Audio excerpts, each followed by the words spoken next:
Welcome to the Nothing But Major Gifts podcast from Veritas Group, featuring Richard Perry and Jeff Schreifels.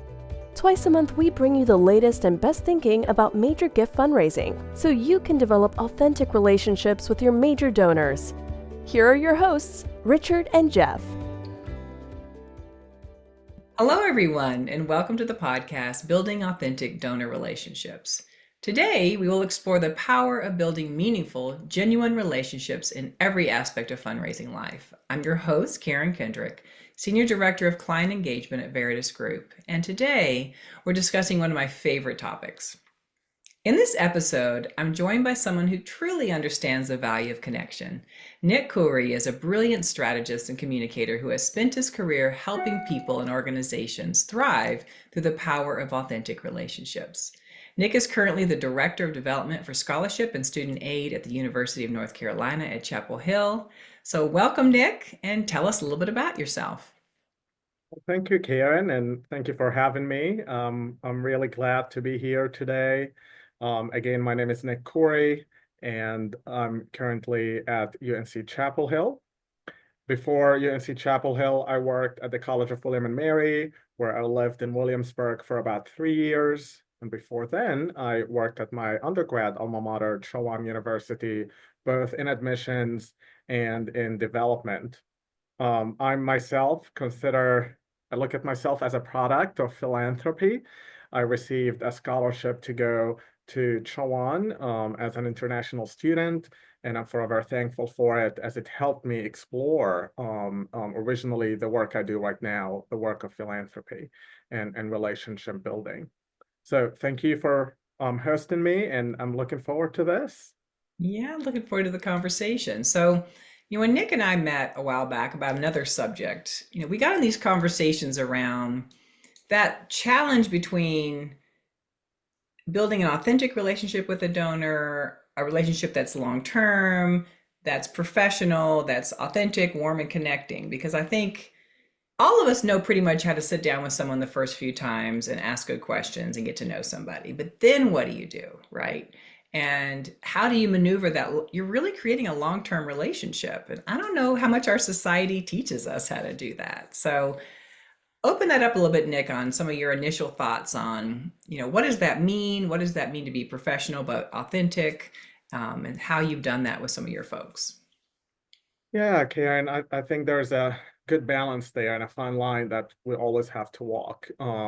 But when you bring authenticity to any conversation, especially the first time you meet with somebody, it becomes really crucial to building that path for that long relationship we all are trying to build with our donors specifically. But how do you bring authenticity during your first interactions and beyond somebody that you don't know very well? And I think about that often, and what comes to mind first is building respect and building trust, and that comes with being able to be a good listener, listen to what a donor has to say, their values. You mentioned asking questions, and we all know the questions we have to ask, but they have to come with curiosity, genuine curiosity. Our donors sense that, and when you're curious and genuine, that tends to go well in the work we do. So it's important to be able to be true to yourself, to the values of your organization, be transparent, honest, and set the expectations from the first time we meet our donors. I think that's something we tend to forget about sometimes. I have in a lot of our meetings where we are just excited to meet with someone. We want to get to know them. They want to get to know us, but we leave that first or second meeting without some sort of next steps or without any clarity of why we were there from the start. So being able to say that and convey that to the donor is really important. We are here to build that long relationship. We are here together to create this path of engagement where the donor is really happy and feeling engaged and connected to the institution you're representing. Yeah, I know so many times I've had donor meetings and I'm thinking, Karen, you're not clear on the agenda here.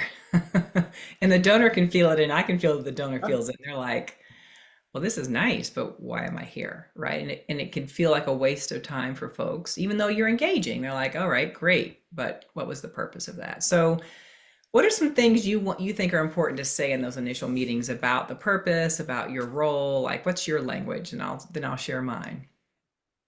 Sure, that's a good question. So mine starts really with that first outreach before we even get to sit together.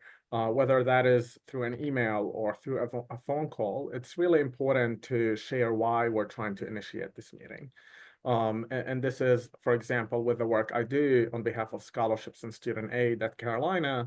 The reason is obviously to discuss their experience at Carolina if they graduated from UNC, but also to share ways of how others, whether in their community or across the states, partner with us to ensure that students who are talented can access Carolina and can afford Carolina. Um, and I'd like to share these things with them and discuss ways where we can further engage them as a volunteer or as a donor. And I think that's the key part of that outreach is showing that we want to engage you as an individual who's part of the Carolina community or any institution. And that really sits well because when I meet with a donor, for example, in person, they tend to remind me about that part of the outreach. Mm. So in the middle of the conversation or towards the end, if I forget about talking about it, they bring it back and say, well, Nick, I've been thinking about your email and I'd love to discuss with you ways where I could engage further with the university. And it's really important, if it makes sense, to leave that meeting knowing that this is one of many conversations that we will be Mhm. having. That we hope that this is the beginning of a long-term relationship with the institution. And I look at it as when you go on a first date, Karen, um, when you meet somebody, let's say online, and you're interested in a long-term relationship, it's important that you get that from that person you're going on a date with on the first meeting. You want to know if this is a one-time thing or are they interested in a long-term relationship. You don't want to leave not knowing what's happening. So this is key element, I believe, in creating and starting that relationship with an individual. I love that. I love that. Yeah, all of us want to know where we stand, right? So, what's the purpose? Where do we stand? What's this about? What's this person want from me? What are they trying to do here?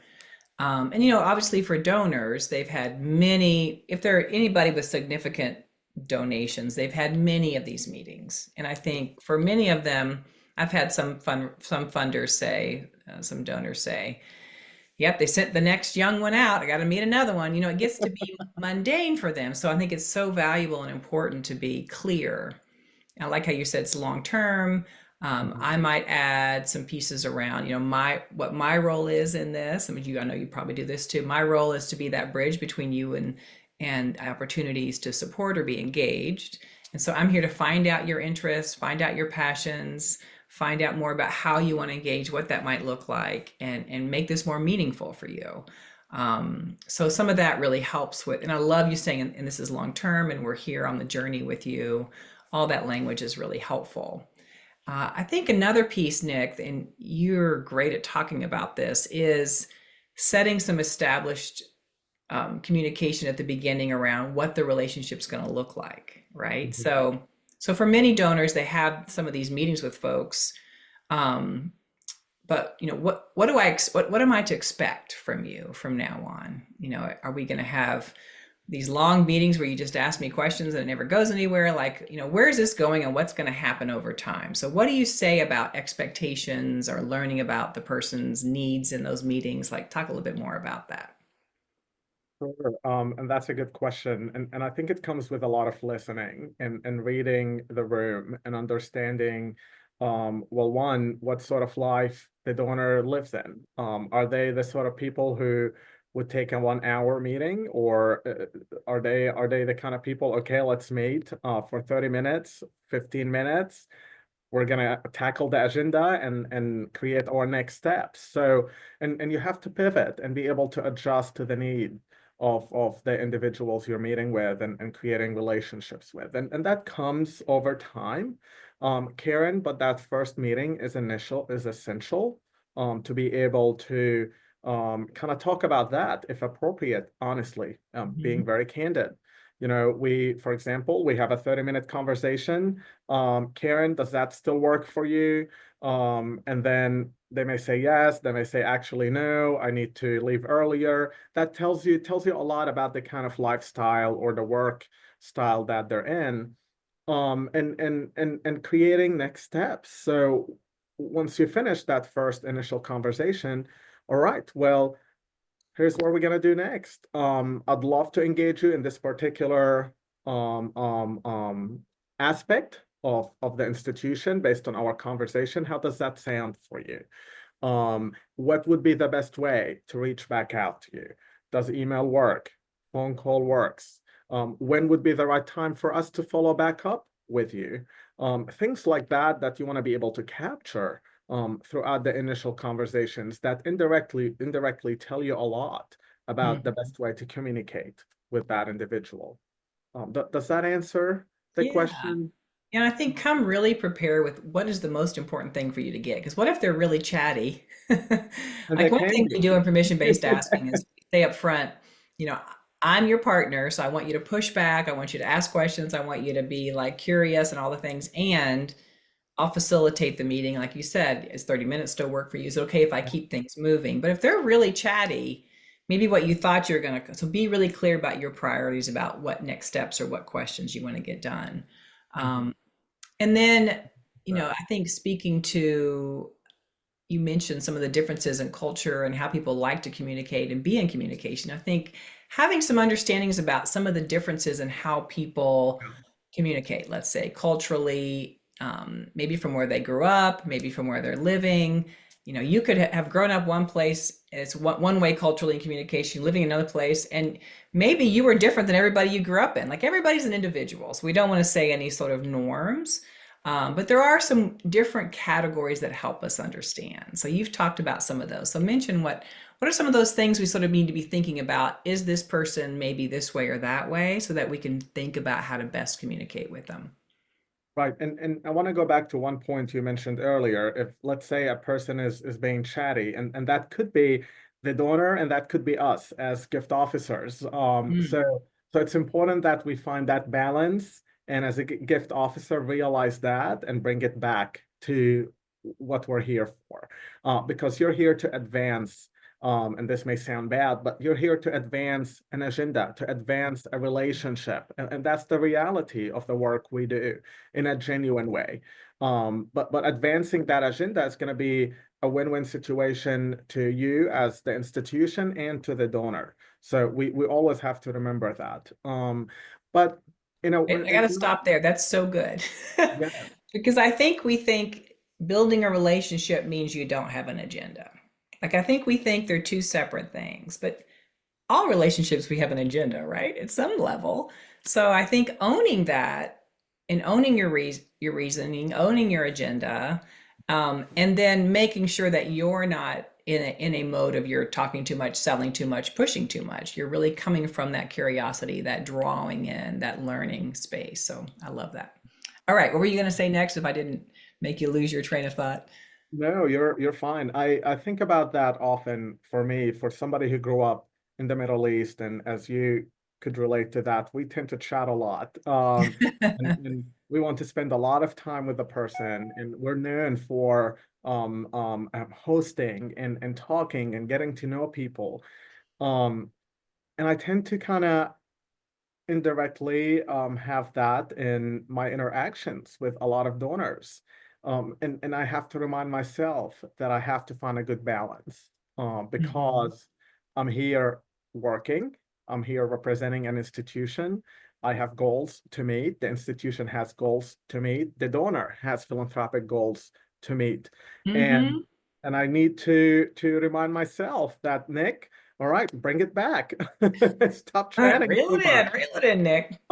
Stop chatting too much. And I have a donor who I have known now for 3 years since I came to Carolina, and we've I've actually he used to give on an annual level and never really had the chance to sit in front a gift officer to talk about his philanthropic vision with the institution. And I'm really proud that I got the opportunity to do so with him from scratch and moving his gift from $100 gift a year to now having an ask for $3 million.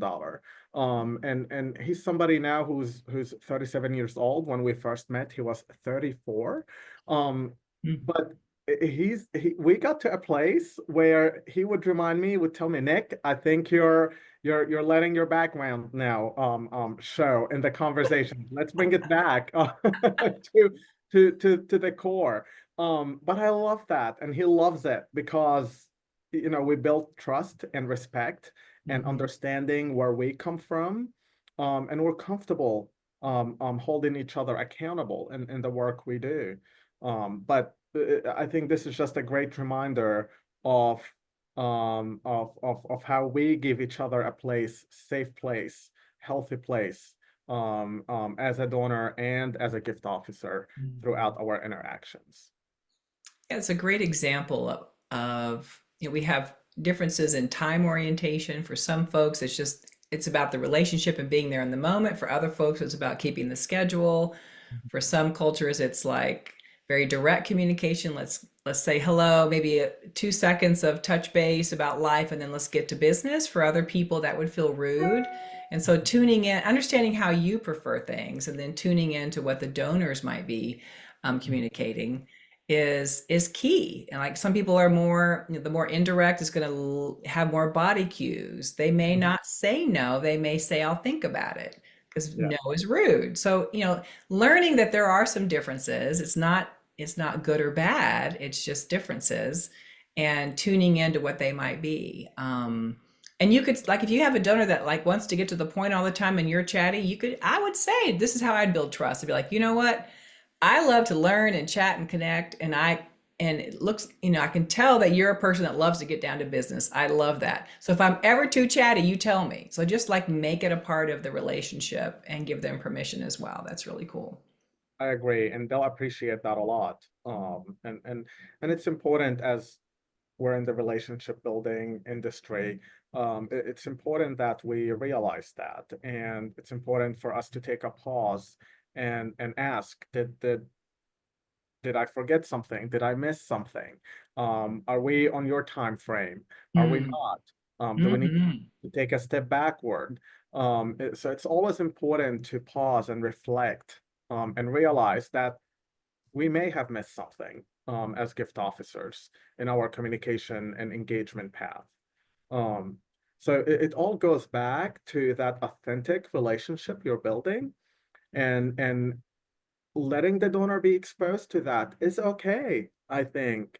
I've had so many situations where um, I've had donors who stopped responding. I hear also from a lot of colleagues who have worked with a donor for some time, and then they stopped responding and they wonder what happened. So it's always good to go back to them and say, have I missed something? Let's Mhm. start from the beginning.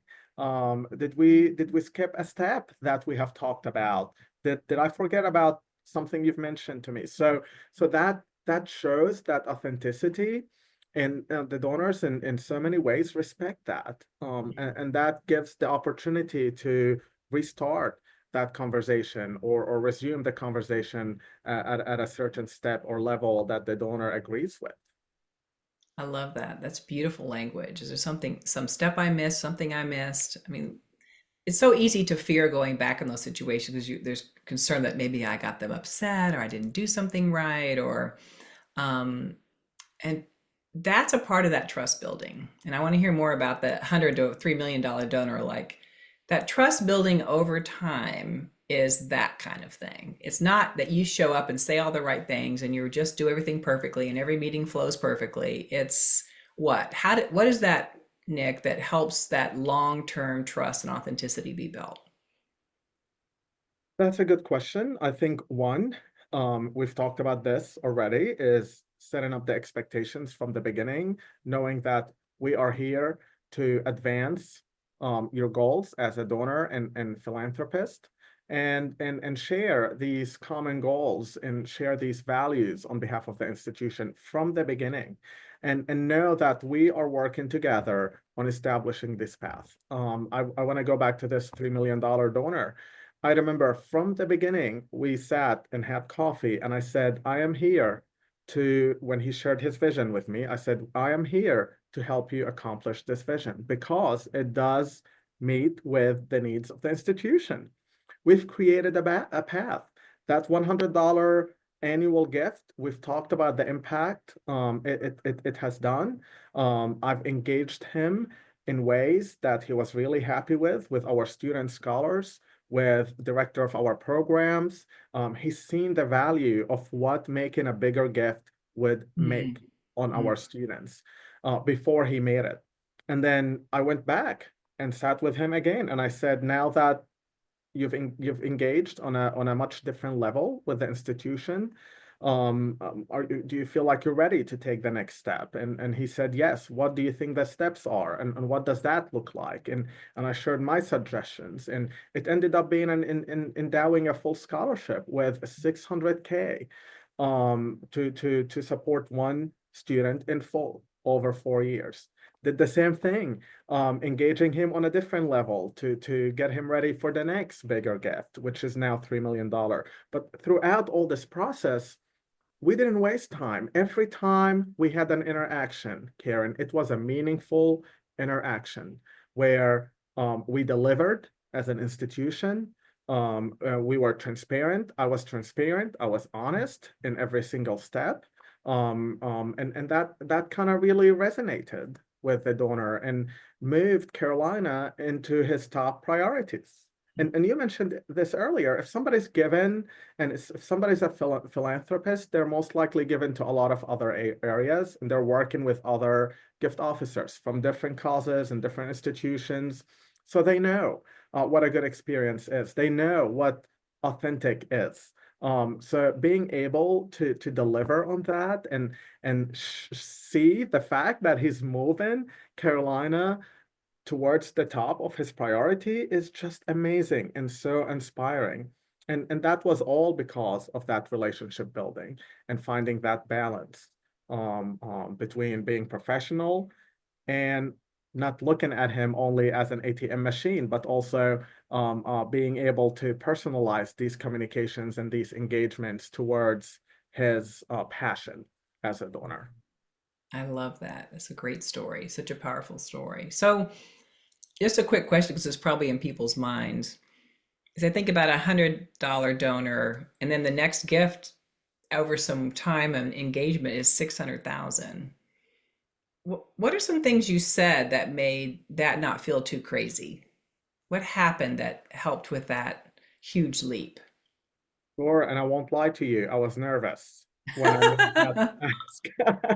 I was nervous.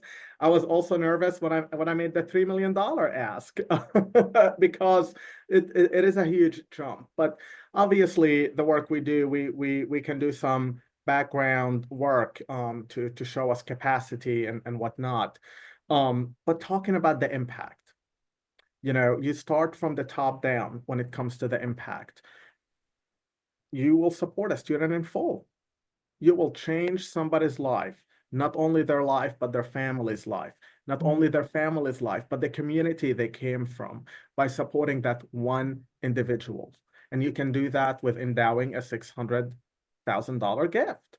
And being able to translate that into action and reality by talking about perhaps donors in his community who have done the similar things and showing the impact they have done through endowing their own scholarships and meeting some of these individuals, the students, and seeing the life-changing moments they're experiencing.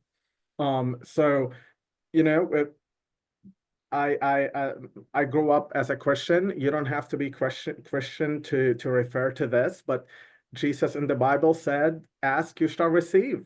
So I keep that in mind all the time. I have to ask to receive. And um, relating what sort of impact you can make with a $600,000 gift was important. Now, had he said no, let's go down, I would have been ready to present other opportunities. So let's talk about that no for a minute. So, you may have other stories of no. That's a beautiful story of continuing to move a donor into so much meaningful connection and impact for them, and really matching their vision. So you've made it. Let's say you make an ask to a donor and they say no. What are some thoughts you have about how to best handle that?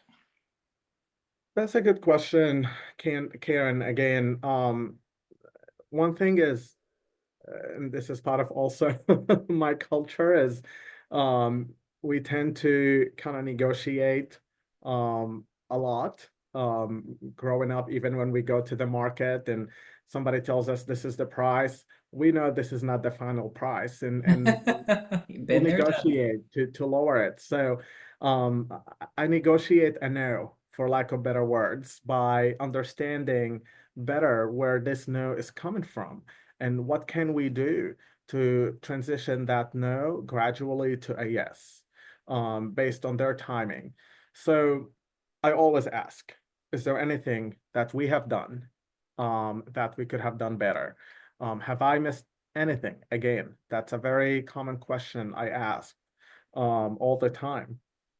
And that I think will provide some sort of feedback and some sort of even more information about the donor and about their capacity, about their interest or their timing. Is it just a no for now, or is it a no for the amount? Is it maybe a no now and a yes later? You can't understand that unless you dig into it. And um, I think I mentioned this to you. I will always remember early in my career, my first gift conversation I had with a donor to the university, where they said no to me. I asked for 50K. They said no to me.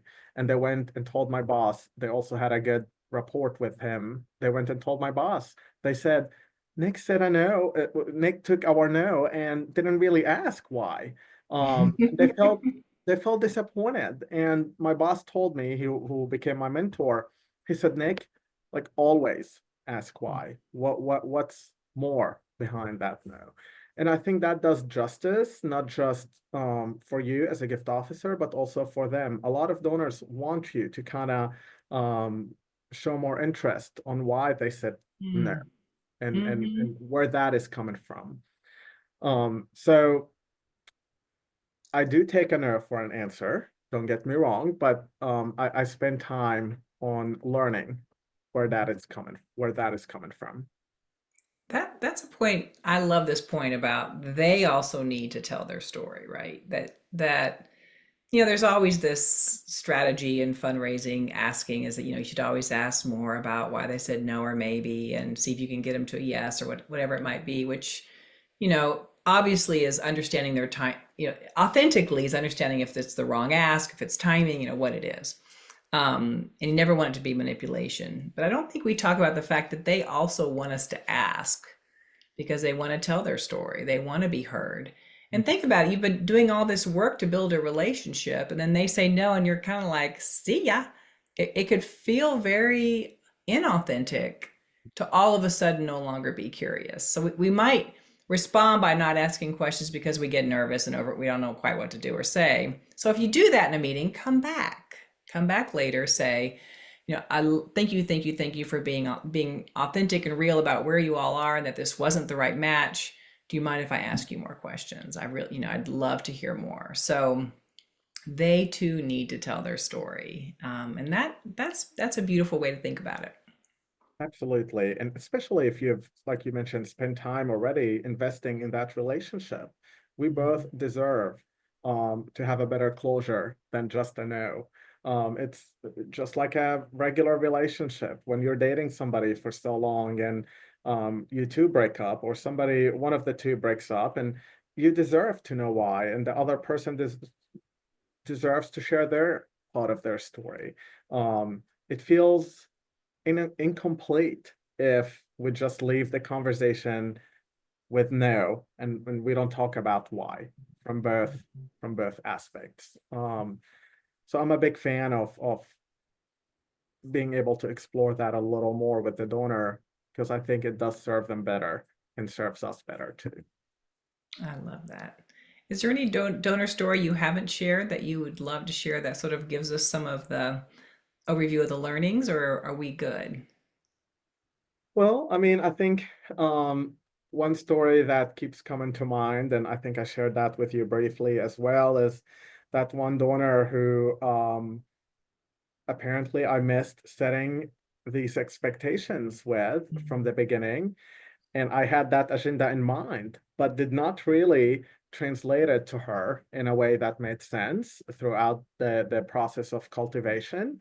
And I would invite her all the time. She's a local. I would invite her to many football games where she would sit in the chancellor's box, and I will make sure that she meets key individuals who will help advance um, um, the engagement goals I have in my head. And when I made the ask, she was surprised that I made the ask. And I can tell that that sort of impacted the relationship because throughout the whole time, in her mind, she thought we are just becoming friends and we clicked. Um, and she's new to philanthropy too. She has Mhm. capacity, but new to philanthropy. And I failed in building these expectations from the beginning. So I took a moment to pause after that last football game when we met again for lunch and made the ask, and she was caught off guard, and I could tell. Um, and she shared like her expectation was, hey, she found a contact at Carolina. We're building this great relationship, and I could get her to football games. and, Yeah. and here we are. So we paused and we restarting the conversation. But a lot has been done. We've known each other now for about 2 years, and she has made gifts throughout the way, but not to the place where we would like and she would like to be. And we're now moving towards that with the right agenda in mind and on the table in front of both of us.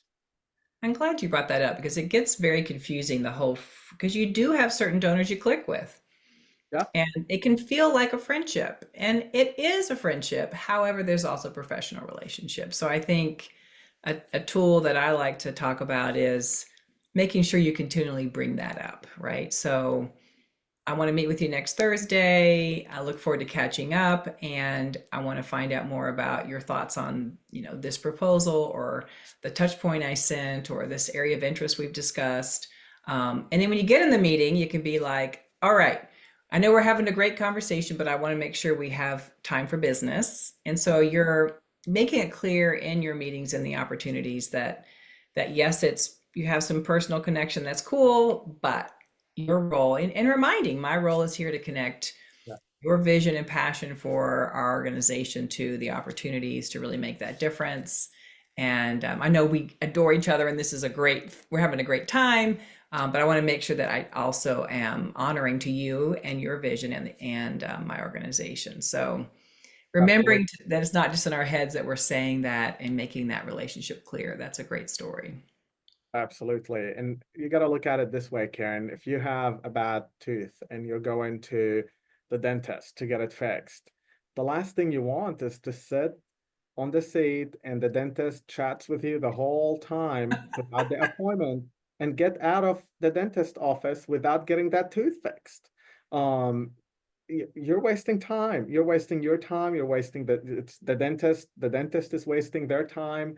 And it doesn't really do anything. So we have to keep reminding ourselves that and be able to help the donors remind themselves of that as well. I love that. Yeah, we're in the relationship business, and that relationship is about, really being a professional and connecting their vision and passion to the opportunity. Yes, I love that combination. Yes, and Any that final that is words or things you want to say? no, I think um I think everybody who's in this world will understand exactly what we're talking about. And I'd love to see and hear comments and feedbacks from a lot of people on how they create authentic relationships with their constituents and the people they work with. It's just a great place to be, I think, as advancement professionals. And just stay true to yourself, to your values, to the values of the organization you represent, and everything is going to be great. I love it. And my final words will be, one thing I'm noticing about you, Nick, is you're not scared to be wrong, or you're not scared to not be perfect. I'm sure you've worked and cultivated this, but a lot of the language I hear you saying is giving them an opportunity to give you honest feedback. And so many times we're trying to do everything right and get it all right and figure it all out, and we get in our own way of building trust because we don't ask. So I really appreciate all your great questions you ask about what you could do better, or you did the timing's right and all that. That really helps donors go, oh, he seriously wants to be in a partnership with me. So thank you for all that wisdom. I hope you all enjoyed the podcast, and we look forward to hearing from you. Thank you, Nick. Thank you, Karen. Beautiful. Thank you.